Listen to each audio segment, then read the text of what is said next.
Welcome to the Prime Real Estate Network channel on YouTube. I'm your host, Mr. Prime Real Estate, Ric Davis. And I'm your host, the Texas Real Estate King, LarryWBrooks. Every week, the King and I will provide you exclusive access to our network of lenders, investors, and real estate professionals from both the commercial and residential real estate sectors. Now, are you millionaire minded? Or maybe you're a millionaire in the making. Make sure that you subscribe so you can get connected to the network. And always remember, the Prime Real Estate Network, where millionaires are in the making. Create wealth for generations. What's up, Prime Real Estate Network listeners? It's your man, LarryWBrooks, a.k.a. the Texas Real Estate King. Hey, when you get a moment, go ahead and go over to shoplwb.com. You can see the Pure Hustle merchandise that we have over there, some of our newer items that we have in stock, and of course, I got all the books that I've authored. I'd love for your support. You have a great day.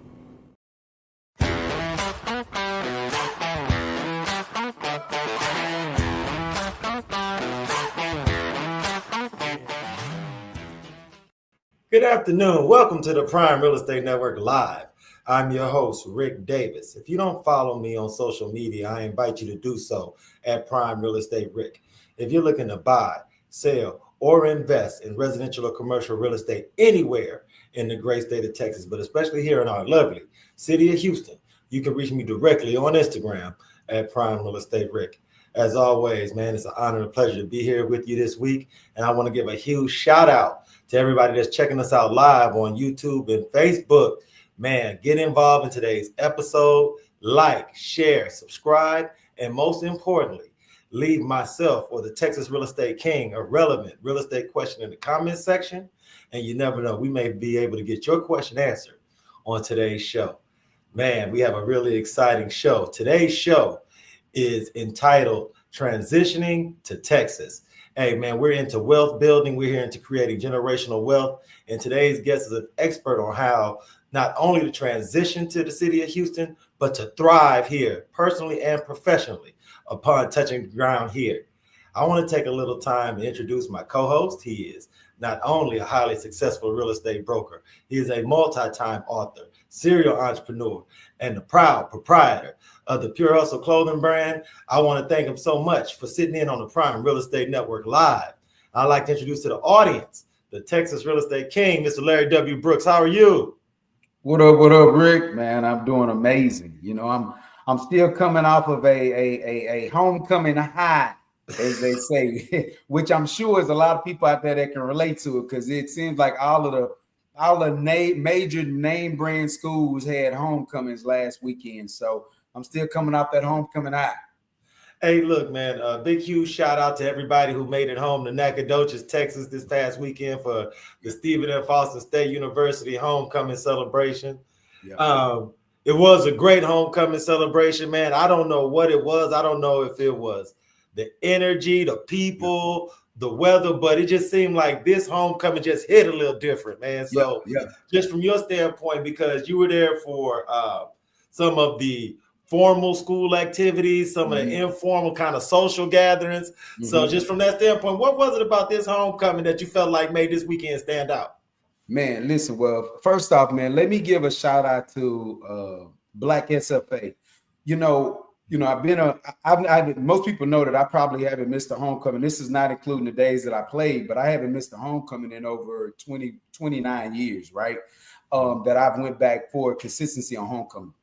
And, you know, one of the challenges that I've always seen when you're trying to integrate like what the Black SFA has going on versus what was going on with the Alumni Association as a whole, has always been a challenge, just trying to put together a schedule where everyone can participate in everything. Well, I think the stars really aligned this year. They started the game later. The Black SFA had a itinerary that was impeccable. I mean, their itinerary was in sync with everything that was going on with the university. And the team with the Black SFA, man, I take my hat off to them. I give them compliment over and over. Not only were they able to put together great events at night, great events of coming together, communicating, networking, but they were even able to put in a very new venue in downtown Nacogdoches. They were able to put together an event, a day party event. That was a first for us at Stephen F. Austin, having a day party event like that. And it was amazing. The place that they chose was so chic. It was kind of like a Midtown Houston area location, or a Midtown Dallas kind of spot, man. It really came together well. And then every other night and every other event throughout the day, they just did a great job at coordinating. So I really take my hats off. I would put it down as one of the best homecomings that I've had the chance to attend, in those consistencies of not missing homecomings. No, and I'm glad you had a chance to mention that, because there's so many alumni that we know that don't have the opportunity, that don't live in Texas or aren't in a position to actually be able to make it back to Nacogdoches. And it's hard to explain to them how the homecoming festivities have just totally upgraded since what they remember. So appreciate you for spotlighting that. And I want to make sure I give a huge shout out to the SFA athletic department. The thing that they've done surrounding the stadium, the football game, the tailgating atmosphere is something that I feel like if you haven't experienced it, or if you haven't had the opportunity to take the young kids out to see the SFA Lumberjacks play football on homecoming, man, I think it's something that you'll be pleasantly surprised at. So huge shout out to everybody in the athletic department that's done the thing to bring the game day atmosphere on par with what we may be used to seeing on television or at other schools that we might have been to before. So big, huge kudos to them as well. Yeah, man. And listen, I actually had an opportunity to be honored too. I attended the board meeting. I got there. We had a board. We typically do our board meetings just before homecoming, the day of homecoming as well. We had board meetings this time. We actually hosted it at the Fredonia. And I got some good news and some bad news for Lumberjack world out there, especially other people that kind of follow me and through my journey. The good news is that I had a wonderful experience, and I will continue to stay involved with Stephen F. Austin. The bad news is that I've given my 3 consecutive terms, and I am now no longer on the SFA board. But I tell you what, the honor and the pleasure that I have for serving over 9 years, and then 12 years, including the times that I just sat on committees, and just consistently being a part of what was going on, has now came to a slight, not end, because like I said, I would definitely still be super involved in what we have going on at SFA, because I believe in Dr. Weaver, who is our new president. I love his vision. I love all of the things that he has coming together. And of course, I love everyone that's on the alumni board. We have a fraternity brother, PJ, that's on there. And just the leadership that the university has going, the direction that we're going in, especially since now we're also a part of the University of Texas system, and just seeing that the money that they're putting in behind the vision that Dr. Weaver has and the board association has, man. So with that being said, again, good news and bad news, but I've given 12 years and 3 consecutive board leadership time on the board. So just wanted to drop that was taking place, man. But it was an honor and a pleasure to be a part of it. Oh, no, man. Appreciate your service. But who knew they had term limits at SFA, man? So you learn something new every day. Yeah. You know what I'm saying? So look, man, thank you for everything that you do, because not only do you stay plugged in, but you keep us plugged in, other members of the Alumni Association, past athletes from the school. So many people use you as a conduit to find out some of the information that they may not be privy to as they do their day-to-day living and comings and going. So, man, appreciate you for being that conduit between the school and the alumni base. Yeah. Larry, we have a really exciting show, because we're going to talk about some of the stories that people have when they transition to Houston, when they relocate, when they move here, when they start their real estate practice in a new city. Yeah. Could you talk a little bit about today's guests, how you were introduced to this week's guest, and how you were able to gain her commitment to sit in and talk to us about relocating to Houston with us today?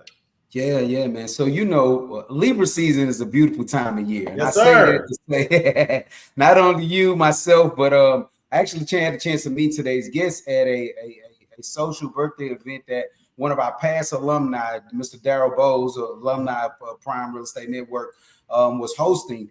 And we had an opportunity sitting down, just having through conversation, and finding out more detail about her real estate career, her real estate journey. And then we had sidebar conversation about just passive income and ways to get to it.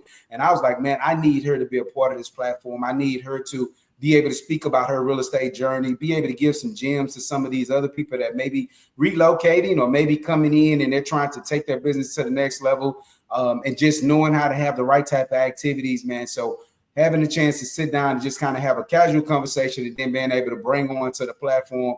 I'm excited. I'm excited to what she has going on. I'm excited to just have her here with us to just be able to share a few of those gems with the audience and, those that are licensees as well as those future buyers that may be tuned in that are looking for somebody that can understand their journey when transitioning from somewhere else.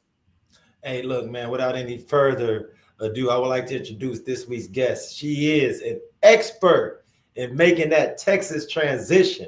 She is a realtor, an entrepreneur. I want to thank her so much for sitting in on the Prime Real Estate Network Live. And I'd like to introduce to our audience, Miss Jenise Taylor. How are you? Hey guys, how are y'all?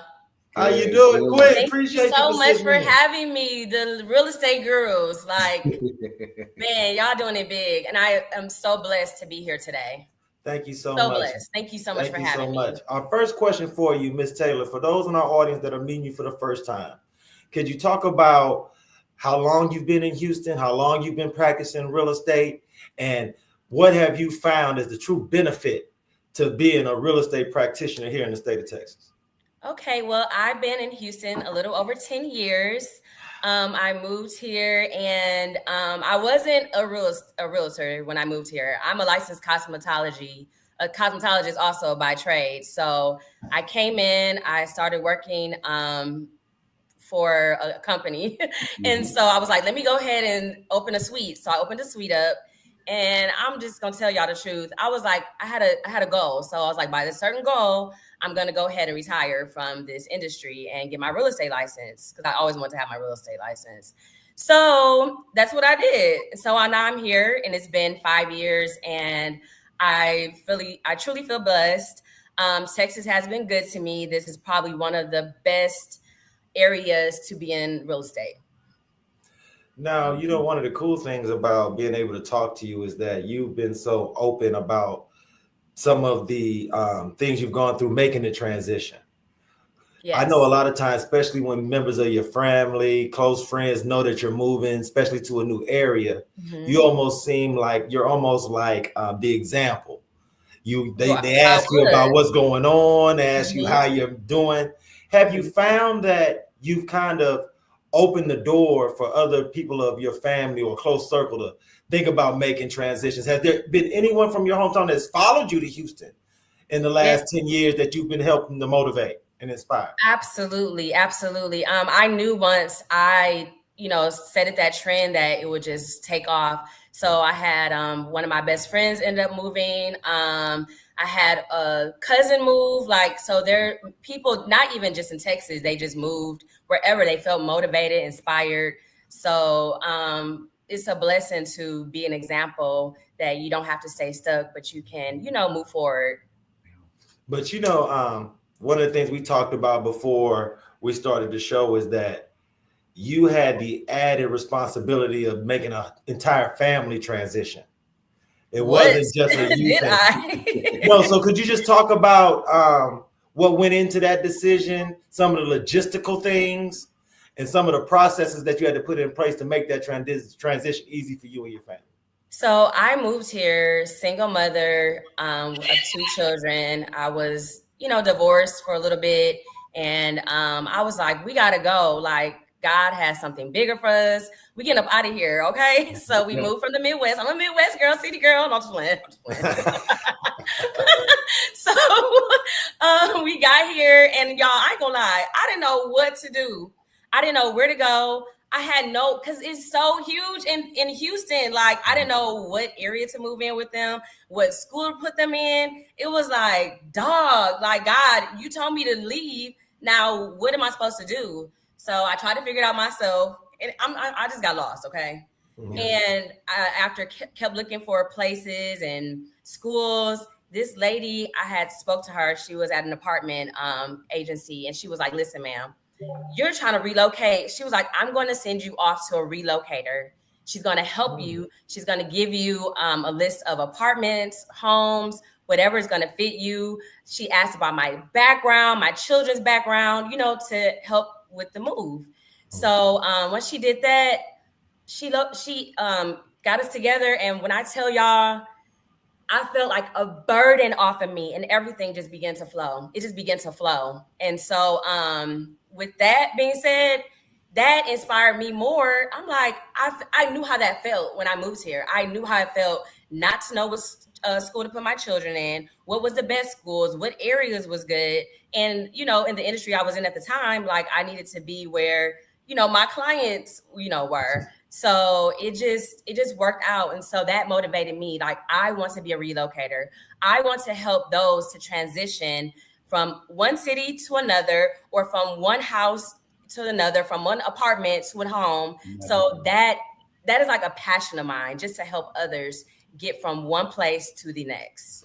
One of the things that you shared during our conversation that I thought was really interesting is that since you moved here from the Midwest, you weren't necessarily emotionally married to any one neighborhood, any one side of town, people who are kind of born and raised here. Yes. So I think the clients that work with you, one of the added benefits of working with you is that you are so versed in different areas of Greater Houston. So for someone with your experience, could you share with our audience some of the areas that you have felt are really kind of like really pro those who are relocating, those areas that make more sense for people who may not be from Houston?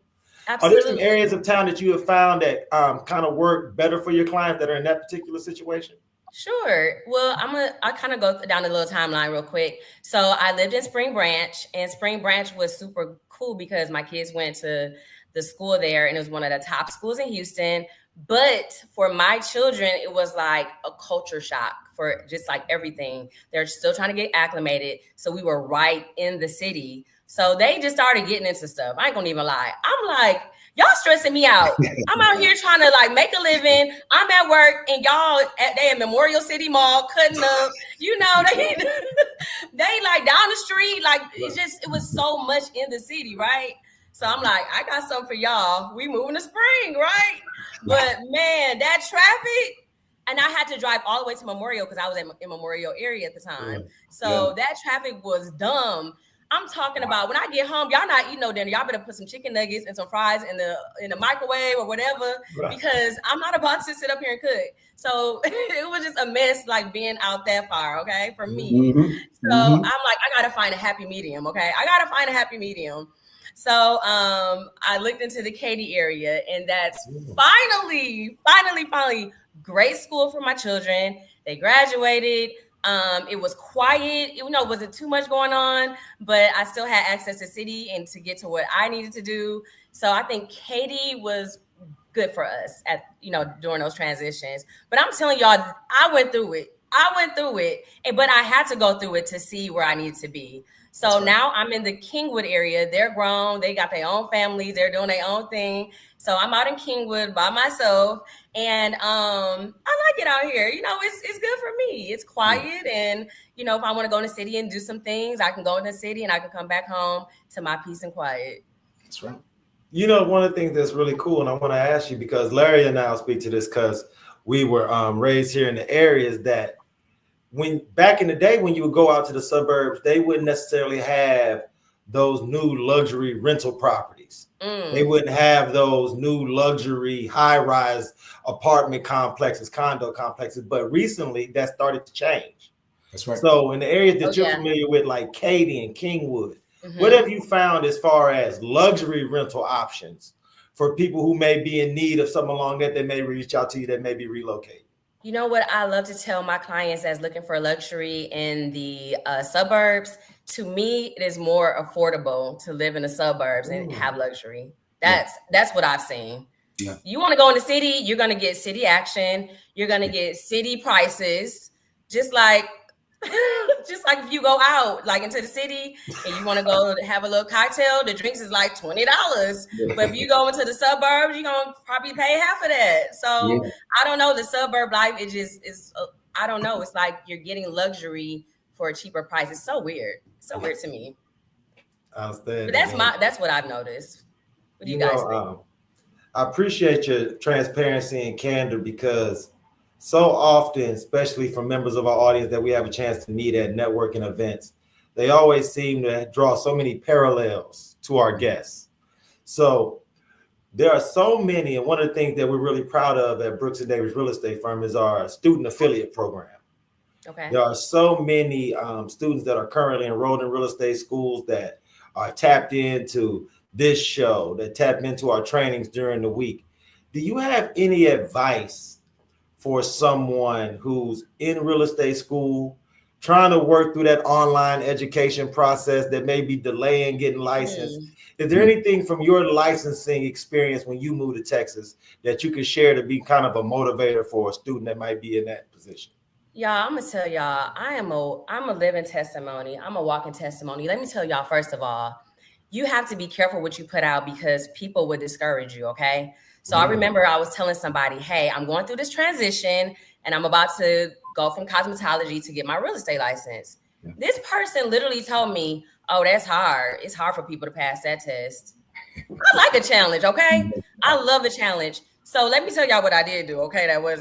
It just didn't work for me. So I went online. I'm like, I'm about to pass these classes. I'm about to go on this online, and I'm just going to work at my leisure, because I was working a 9 to 5 at the time. So I was like, let me just go online. I'm going to go ahead and, y'all, it took me a little over a year, and I don't even know if I got through the first quarter of those classes. So that's when I first moved here, right? So it was almost around COVID time. And I was like, y'all, I'm dropping everything. Like, I literally just dropped everything. And I was like, I'm going full time. So I signed up for Champions Real Estate School, and I just went the full 6 weeks. It was like accountability. Like, that's what I needed. I needed to just be able to go to class, just lock in.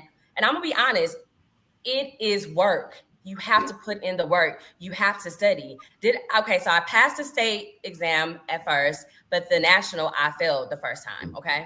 So I was like, I'm putting 2 weeks in. I ain't going out. I ain't doing nothing. Don't call me.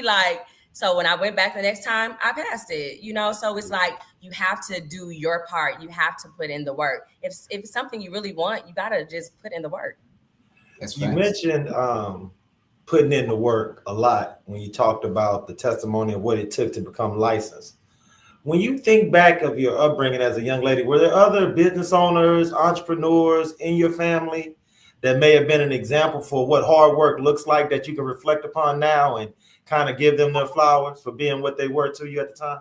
Yes, I can say I have family members that, are hustlers and go-getters like me. I have more corporate in my family, but it was something when I tried the corporate world for myself, I just knew I was a boss. You know what I'm saying? So kudos to my cousins and people that do have their own businesses. You did inspire me, absolutely. And I seen that it could be done. But ultimately, I have a lot of corporate family members that they still get it, but I just knew that God was calling me to be a boss. Like, I just hated calling in. I hated, hey, I need to take a vacation, or my kid's sick and you telling me I can't leave.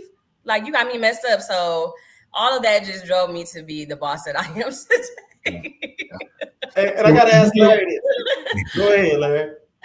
No, I was wondering. So as you're building out your current business, like, what are some of the key resources that you enjoy? Like, what do you think brings in the most leads, or brings in, are you a social media type influencer, or you're a go outside network, belly to belly type person? Open houses. I noticed that you do quite a few open houses. I've always enjoyed those. I've always felt like those bring in new and fresh blood, and they promote your business at the same time. But what are some of the gems that you're using right now in your business to continue to grow? I think you really just touched on everything, honestly. I am the queen of Eventbrite. I'm always on there like, okay, who's having a networking event? You never know who you're going to meet. I love going to kickbacks or just church or just anywhere that there's people. I'm not afraid of people, so I will go to something in a minute and be like, hey, y'all, and have this tag on. Don't even care if the grocery store, sometimes I'll just get dressed and go to the grocery store and have my name tag on because I am a brand. So I have to carry myself as I'm a brand. And with that, I love going to coffee shops. I'll just sit in the coffee shop with my dressed up and with my laptop. What else do I do? I'm on social media. Let me tell y'all, that was a struggle for me going on social media because, you know, people look at you in a certain way sometimes, and you know, they were like, who she thinks she is, you know, and I kind of get that sometimes, but I have to realize I am a child of God. I am who God says I am. So I'm going to put myself out there. If they can be out here, you know, putting on goofy stuff and getting likes and, you know, shares and all of that, why can't I brand myself? So I'm just really tapping in to putting myself out there because I am a brand. If I don't put myself out there, who's going to do it? That's correct. Absolutely. You know, and just to add to that, Eventbrite is also a very good place for those of you that are out there that are hosting open houses. There, you can actually put your open house event on Eventbrite, and you'll probably be surprised at how much interest you'll get. So, just a small gem when it comes to that. But I love to see that you mentioned in coffee shops, and especially wearing your name tag everywhere you go. I emphasize that to our realtors at Brooks and Davis quite often because that's how business comes to you. Like you can naturally attract it by being out there in spaces and having that tag on. Don't be afraid. No one's going to ask you nothing that you don't already know the answer to. So, one of my mentors said, "You are not a secret agent. You are not a secret agent." That's right. How they gonna know if you don't tell them? Got to tell them over and over again. Let them know. Yeah, absolutely. Ms. Taylor, for those members of our audience that would love to meet, greet, interact with you on a personal basis, will there be any opportunities? Are there any events that you're spotlighting? And when will that opportunity present itself for our audience? Let me tell you something. If you want to get in contact with me, if you need any resources of relocating, if you are moving to Houston, if you need a home, if you are looking for an apartment and you just don't know what to do, I have a free apartment locating services. I am a licensed professional realtor and I can assist you in any way. Just follow me. Follow me on Instagram. I'm agent_Jenise on Instagram, TikTok, the same hashtag, agent_Jenise, Facebook, Jenise Taylor, and you can see where I'm at through there. But if you need any assistance, you want a good experience, like I treat my clients literally like family. Like we have fun, okay? Like we laughing and they think I'm crazy, but they're like, Jenise, when I'm getting ready to get out this apartment, I'm coming to find you, get that home, because I make them feel, comfortable, Yeah. Outstanding, man. I want to thank you so much. I want to thank you so much, Ms. Taylor, for sitting in with us. Larry and I always like to joke that we have our show at the busiest time of the work week for business owners and entrepreneurs. So thank you so much for carving some time out of your busy schedule. So much. I really appreciate y'all. This was truly a blessing. Thank you so much, Queen. We look forward to speaking with you again. And if there's anything come up in the future, please keep Larry and I dialed in, and you always have a seat on the show with us. Thank you so much. Absolutely. Thank you. It was a pleasure. Absolutely. Same here. Absolutely. And there you go, Mr. Brooks, man. Outstanding interview with a great lady, man. Really insightful tidbits, and she shared a lot of her experience that I think so many members of our audience can relate to. Man, is there anything about the interview, this week's show, what's been going on last week, or take some time to share about what's going on this weekend in the world of the Texas Real Estate King, man? What's going on with you, brother? How do you feel as far as what's going on this week in your world?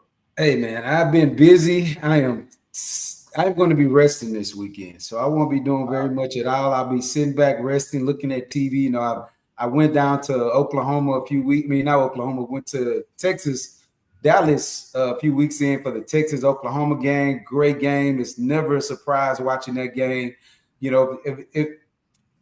I'll just say this about college football, man. That game is always epic because it does not matter what the team record is, who's good, who's bad, or nothing like that. You get a chance to get into, this is the one stadium I've ever been into, when one whole side of the stadium is red and then one whole side of the stadium is burnt orange. So if your team is not doing good by the end of the third quarter, you'll see one half of the whole stadium leave. And it'll be empty. It'll be like a spring game where everyone's sitting right by each other watching one end of the field. And Oh, so that's nice. it's unique, but it's a funny experience. And then for me, it dives a little deeper because I'm having an opportunity to watch some of my classmates, guys I play football with, sons. Derek Blaylock's sons play running back. His son plays running back for Oklahoma. So watching him and he had a good game. They didn't win, but he was getting yards and he was moving the pile.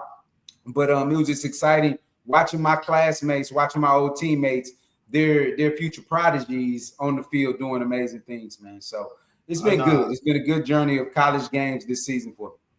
Oh, no, I agree totally. Huge shout out to the Blaylock family. Only thing about it is it make you feel old fast, man. Because I remember when all them boys was just little children. Now they college men. So big, huge shout out to the fam, man. They're doing some great things. Big shout out to the kids. Yeah. I'm waiting for you to talk about the next trip you taking up to Nebraska. Oh, man, listen. I'm waiting for you to get a next Nebraska update, brother. I know, man. Well, listen, I went down there a few weeks ago. We had a great competition. My son and his roommate are the two strongest collegiate athlete roommate duo in the country. You know what I'm saying? Then not my son and his roommate throwing up heavyweight, baby. And recently you might have seen me take a post because I always told people my son chose that university because not only did they desire and want him and show him that they want him, but they're the number one powerlifting team in the country. And I showed a list where everyone fell up under them: the University of A&M, Texas A&M, Baylor. Everybody falls up under these guys when it comes to how strong they are and how the momentum of what they win when it comes to national championships. So the next meet actually would be in the Houston area for Larry. So we'll let the world know about that. Let them know where it's going to be. But he'll be back home performing his talent in front of the people here. But myself, I'll probably shoot back out in Nebraska in the early part of November. Spend some time with the kid. I thank the Lord that He's afforded me the kind of career that gives me the chance to be able to bounce and go and travel and do the things that I enjoy. So one of the things I do enjoy is spending time with the kid. And because he's 12 to 14 hours away, that doesn't stop. Dad gonna still come down. Hey, look, well, you make sure you keep boys tapped in because if he's gonna be in H-Town, that's when we need to try to check him out so we can go and say that 14 hours. Yeah. Let you have 12 hours of daddy time. We gonna check him out here in the city. Hey, look, man, huge shout out to LB3. I know how it is when you get to perform in the city. So I'm sure he'll have his best foot forward for when he make his return to H-Town. Hey, huge shout out to everybody at Brooks & Davis Real Estate Firm. Huge shout out to everybody over at the Prime Real Estate Network. Oh, huge shout out to everybody who came out and volunteered at the annual Brooks & Davis Real Estate Home Buyer Summit. Yeah. Great event. Went out without a hitch, man. We're going to help hundreds of families move into their dream homes this year. Is there anything you'd like to share with our audience in closing, Mr. Brooks? Man, at this time, nothing at all, man. I'm just happy and proud that everything's been coming together the way that it has been. We also shout out to Champion School of Real Estate. Because I was being honored at the board meeting and I had those board duties, I wasn't able to make it this season or this quarter to the Champion School of Real Estate's career fair. But Dion made it, and then Miss Jackie Curry also made it.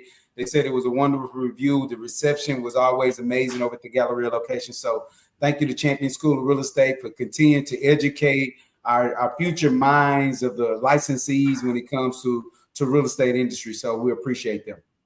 Oh, man, great job, man. On behalf of myself, Ric Davis, and the Texas Real Estate King, Mr. Larry W. Brooks, we urge everyone in the audience until next Thursday, when it's time for the Prime Real Estate Network Live, please be safe and be blessed. Be blessed.